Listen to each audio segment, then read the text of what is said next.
At least one child dies every 10 minutes in Yemen. That's the conclusion of a report just published by the UN Children's Agency, UNICEF.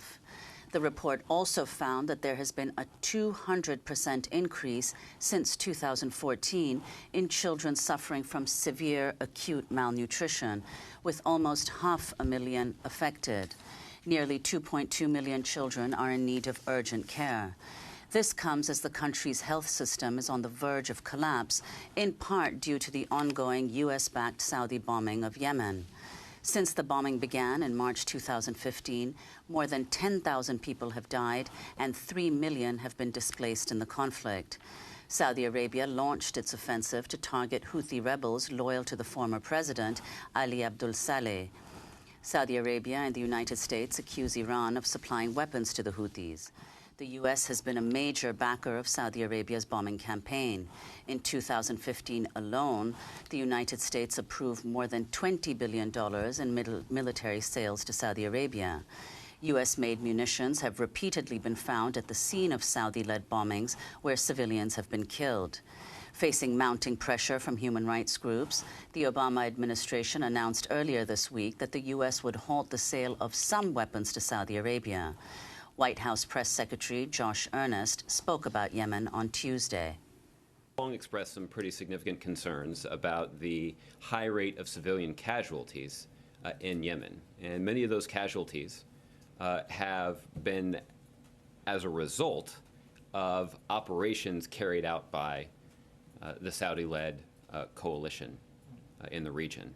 Not all of them. There have also been civilian casualties as a result of operations carried out by their adversaries as well. But of course, the United States is playing a role in supporting the Saudi-led coalition. And in light of the high rate of civilian casualties, the president ordered a review of the kind of assistance that the United States provides to the Saudis as they undertake this effort. That review is ongoing, but there are a couple of steps that the United States is prepared to take to change some of the assistance that we provide. That includes refocusing our efforts to support the Saudis when it comes to enhancing their border security and their territorial integrity. White House Press Secretary Josh Earnest speaking Tuesday. While Washington is halting the sale of some weapons to Saudi Arabia, the U.S. will continue to refuel coalition aircraft and provide intelligence to Saudi Arabia. Human rights groups are calling for a more comprehensive ban on U.S. assistance. To talk more about the situation, we're joined by Iona Craig, a journalist who is based in Sana'a from 2010 to 2015 as the Yemen correspondent for the Times of London. She was awarded the 2016 Orwell Prize for her reporting there. She has received the Martha Gellhorn Prize for Journalism. Welcome back to Democracy Now! It's great to have you in studio. This UNICEF report, one Yemeni child dies every 10 minutes? Yeah, I mean, this is a combination of the humanitarian situation in Yemen, of malnutrition, as well as access to medical care. So this is from preventable diseases. And in the process of the conflict, you've got the issue over the blockade of the Saudis preventing food coming into the country when Yemen relies on imports for 90% of its food. And then to add to that is the situation of the medical facilities in Yemen. 58 hospitals, more than 58 hospitals now, have been bombed by the coalition airstrikes, and people just do not have access to medical care in a way that they did before the war. And also, you know, just the expense and the access of getting to places and getting people to hospitals and facilities has been, you know, severely affected by the conflict. So this is preventable diseases and malnutrition combined is creating a devastating situation for the children in Yemen right now. Could you say a little bit more about the blockade? Who's imposed the blockade, and what all does it include in addition to preventing food from arriving in Yemen? Well, the reason the Saudis put the blockade in place in the first place was they said to prevent weapons, particularly from they said, Iran, going into the Houthis, who they're currently fighting, and the forces of Ali Abdullah Saleh. Now, that blockade has been eased somewhat, and now the UN is responsible for boats getting into particularly the northern areas, the most populated areas of Yemen.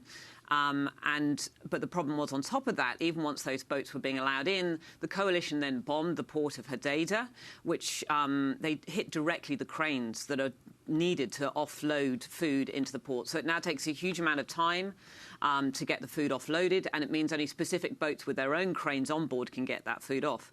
Add to that a decision made by the Yemeni government in exile, who are currently in Riyadh, and President Hadi.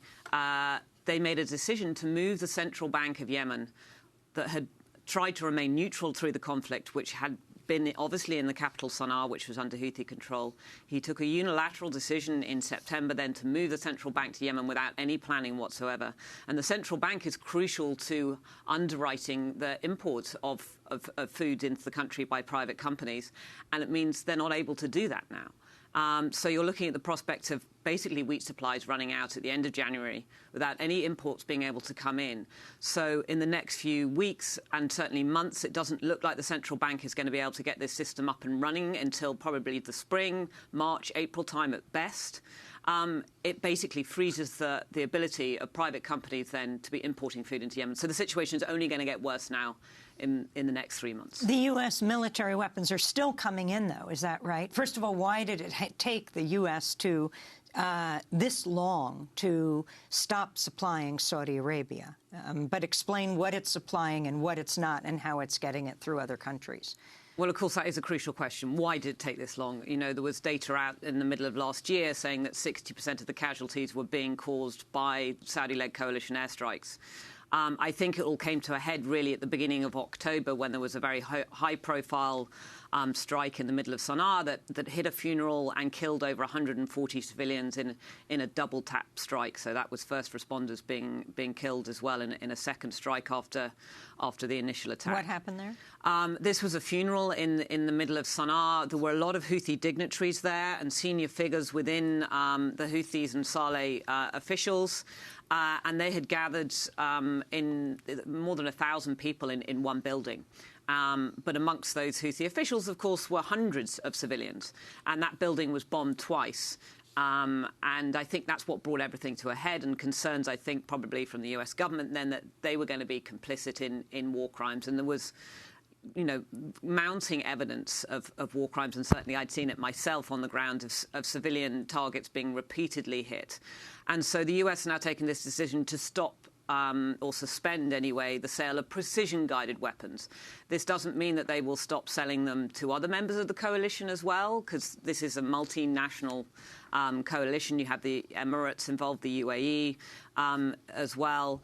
And it also doesn't mean that they're not going to stop selling them other equipment, such as attack helicopters, and supporting them militarily, as they've already said, for border control. But you know, there's no way that they can prevent those weapons that are still being sold for being used inside Yemen anyway. And as I say, other members of the coalition still using bombs that are being sold. And of course, the British are not going to stop what they're doing, which has been similar to the US, and they've authorised the sale of over £3 billion worth of weapons to Saudi Arabia over the course of the war as well, and there is no indication that they're going to stop doing that. And what about the U.S. still providing refueling to coalition aircraft? How important is that? And do you see any sign that they might stop providing refueling? No. I mean, even when they made this announcement about suspending the precision-guided weapons, they said that then they're not going to be suspending the refueling, and that really is crucial. If they stop the refueling,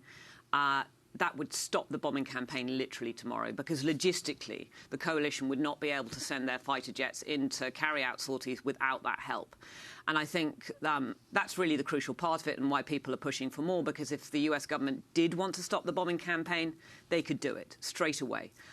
So this is a kind of half-hearted sort of effort, really, by saying we're going to stop the precision-guided weapons and, you know, backs them away from being complicit maybe in war crimes so much, but they're still heavily involved in actually the whole campaign carrying on. I'd like to turn to comments by the British Defence Secretary Michael Fallon. Speaking Sunday, he emphasised Britain's support for Saudi Arabia. The government's view is absolutely clear that what Saudi Arabia is entitled to do is to defend itself from these attacks across its own border. It's had its cities in the south of Saudi Arabia have been shelled by the Houthis. It's perfectly entitled to defend itself, and it's also leading the coalition to restore the legitimate government of Yemen. So why is the UK still supporting Saudi Arabia, and how does the situation in Yemen compare to what's happening in Syria? Well, on that first question, really, I mean, the British are actually in far deeper water as far as the war crimes is concerned, because they're signatories to the Arms Trade Treaty. And in the Arms Trade Treaty, it says if there is any risk that weapons could be used in violations of international humanitarian law, and that's a pretty low bar, could be used, then they should be suspended. And anybody that's spent more than a couple of days on the ground in Yemen can see that it's not could be, it's highly likely. And even, you know, Human Rights Watch and other organisations have found evidence of British bomb remnants being used on civilian targets in Yemen. So absolutely they should be suspending, but there have been various arguments put forward by the British government, including that if we don't do it, somebody else will, which doesn't really help them out when you're trying to defend yourself you mean in if we violations of don't war do crimes. it, someone else will make the money? Yes, exactly. So this is going to come to a situation now in the High Courts in the UK in January where this issue is being challenged by activists who are trying to suspend those sales. But with a comparison with Syria, the humanitarian situation in Yemen is worse. It's far worse because it's the poorest country in the Middle East, and there was already an issue over malnutrition in Yemen before the war, and there was just no capacity to cope with any kind of restriction in food imports, as I've already mentioned. And there is no sort of middle class where people have disposable income in order to be able to pay to get themselves out of the country, which in the case of Yemen now, it's pretty much become an island. Even fishermen have been bombed in their boats off the coasts, which kind of rules out the option of going across the sea to get out of the country. And then the border is with Saudi Arabia, obviously, and that's sort of running the gauntlet if people are wanting to escape. So the humanitarian situation in Yemen is very much cut off from the rest of the world in that respect.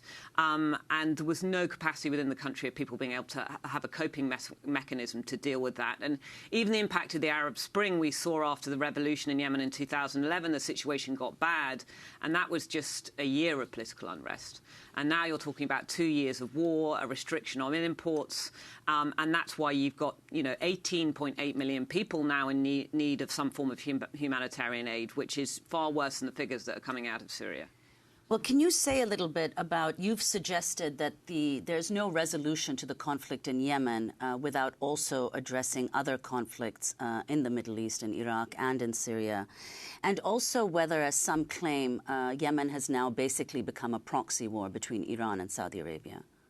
Yes, I think, both of those questions run into each other, really. I mean, the conflict in Yemen started as a war between two presidents, really. The former president, Ali Abdullah Saleh, who then used the Houthis to take over the capital, Sana'a, and between him and his vice president, who used to be his vice president, who became the new president in 2012, President Hadi.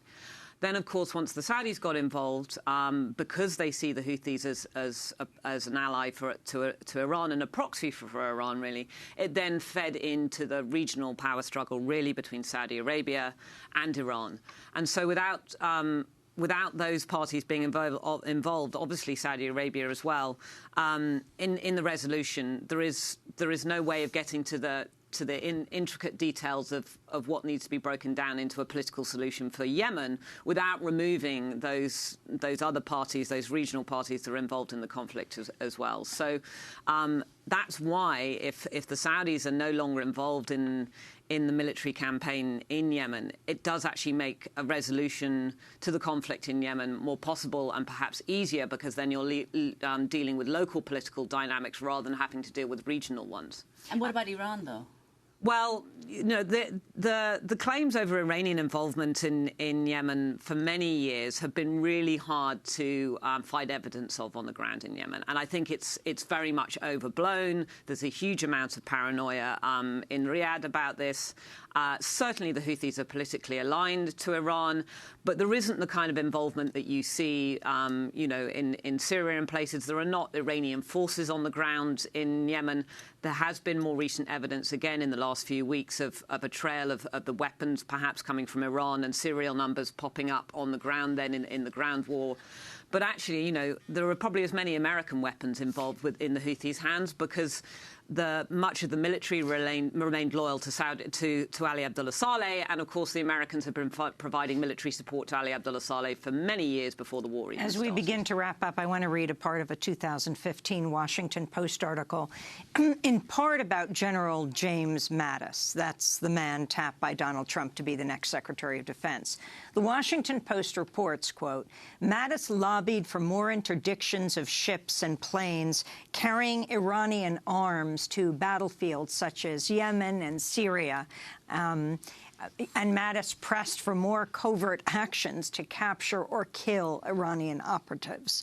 Talk about what Yemen will look like within a Trump administration and who, as Trump himself calls him, Mad Dog Mattis, is the significance of what he's saying. I think there are a lot of unknowns at the moment, particularly because what has been said by Trump in the run-up to elections was sometimes contradictory. And also this whole issue, obviously, of being perhaps more sympathetic to Russia whilst being more hawkish to Iran when ultimately they're on the same side in the Middle East. It really leaves a lot more questions than it answers. I mean, certainly the impression I've been getting from Riyadh and out of Saudi Arabia over the last few weeks is that actually they think the Trump administration might be more favourable to them.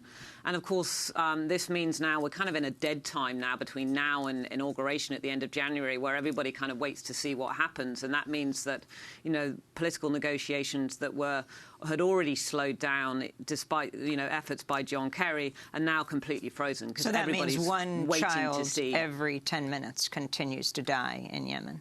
And it'll be more. I think it'll be more between now and the spring. The situation is not going to improve for them anytime soon. Well, Iona Craig, we want to thank you very much for being with us. Iona has been based in Sana'a from 2010 to 2015 as the Yemen correspondent for the Times of